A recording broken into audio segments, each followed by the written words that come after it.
واحد المتابعين الأبطال طلب مننا نعمل موضوع عن ثقب الأوزون. تخيل معايا كده إنك ماشي في الشارع وفجأة الشمس تطلع عليك من غير ما تستأذن، بس المرة دي مش زي كل يوم، لأ، دي شمس جايبة آخرها على الآخر، درجة الحرارة عالية، جسمك بيسخن بسرعة، جلدك بيحترق، والمفاجأة أنت مش لوحدك، العالم كله بيغلي حرفيا. طيب إزاي ده وليه؟ السبب هو درع واقي حوالينا اسمه طبقة الأوزون، والدرع ده حصل فيه ثقب.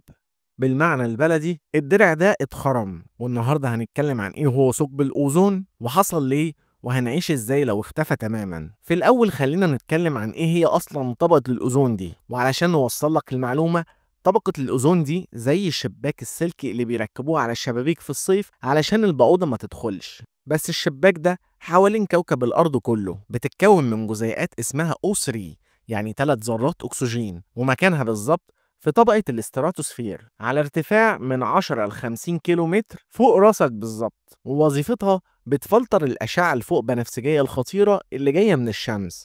الأشعة دي اللي لو دخلت جسمك على طول ممكن تسبب سرطان جلد، وممكن تسبب عمى وحاجات تانية كتير تخوف. طيب ازاي اكتشفنا ان في ثقب في الأوزون؟ في الثمانينات علماء في القطب الجنوبي لاحظوا ان الأوزون بينقص، وأول رد فعل كان يا نهار أبيض، الدرع اللي بيحمينا هيختفي. وفعلا لقوا في منطقة فيها نسبة الأوزون بقت قليلة جدا، وده اللي أطلقوا عليه اسم ثقب الأوزون. والسبب الأساسي كان غاز اسمه CFCS، وده اختصار لكلورو فلورو كربونات، وده كنا بنستخدمه في بخاخات الشعر والبرفانات زمان، وكمان أجهزة التكييف والتلاجات القديمة. الغاز ده كان بيطلع للسماء وبيوصل لطبقة الأوزون، وبيبدأ يكسر جزيئات الأوزون واحدة واحدة. يعني احنا بنفسنا كنا بنهد الدرع اللي بيحمينا من غير ما ناخد بالنا. طيب تفتكر ايه اللي ممكن يحصل لو الأوزون ده اختفى؟ سرطان الجلد هينتشر بشكل مرعب، والزرع كله هيموت علشان الأشعة فوق البنفسجية بتأثر على عملية البناء الضوئي، والأسماك والكائنات البحرية هتتأثر من أول السلسلة الغذائية، ودرجة الحرارة هترتفع بشكل غير طبيعي، والأمراض هتنتشر أكتر بسبب ضعف المناعة. يعني باختصار كوكبنا هيبقى زي مايكروويف أرضي. طب هل في أمل إننا نحمي نفسنا من ثقب الأوزون ده ونحاول إن هو ما يكبرش ويتوسع؟ أيوة طبعا.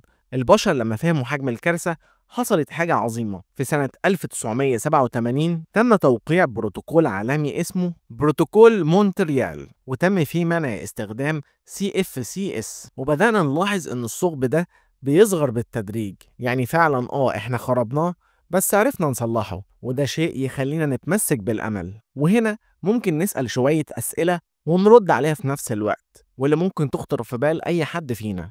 يعني إيه أصلا ثقب؟ هو في حفرة في السماء؟ السماء ما فيهاش حفرة فعلية، هو تعبير مجازي لنقص شديد في كمية الأوزون في منطقة معينة. طيب هل فعلا الثقب ده فوقنا هنا في مصر أو فوق أي مكان تاني في العالم؟ الأوزون مركزه الأكبر حوالين القطب الجنوبي، بس تأثيره بيأثر على الكوكب كله. طيب هل هو لسه بيزيد؟ الإجابة لأ، الحمد لله، بقاله سنين بيقل بسبب المنع العالمي للغازات المدمرة. طيب يعني مفيش خطر؟ هو الخطر قل، بس لازم نكمل ونحافظ ونستخدم منتجات صديقة للبيئة. طيب هل ممكن الثقب ده يرجع يختفي تماما؟ حسب ما العلماء قالوا إن في احتمال كبير إنه يتعافى بالكامل خلال ال30 سنة اللي جاية، وده لو فضلنا نراعي البيئة. يعني الموضوع مش بس علم في الكتب، ده حياتنا اليومية مرتبطة بحاجة فوقينا بعشرات الكيلوهات. درع لو اختفى احنا كمان ممكن نختفي. وخد بالك، في كل مرة ترمي حاجة ضارة أو تستهلك منتج مش صديق للبيئة افتكر إنك بتهدد الأوزون بإيدك. ودايما اسأل نفسك، هل الأرض هتفضل صالحة لأولادنا ولا هنسلمهم كوكب مسلوق؟ عايزين نخلي العلم دايما سلاحنا والوعي هو طريقنا. وبس كده، دعمك ليا لايك وشير، ولو انت على اليوتيوب اشترك في القناة، وما تنساش تشوف الحلقات اللي فاتت.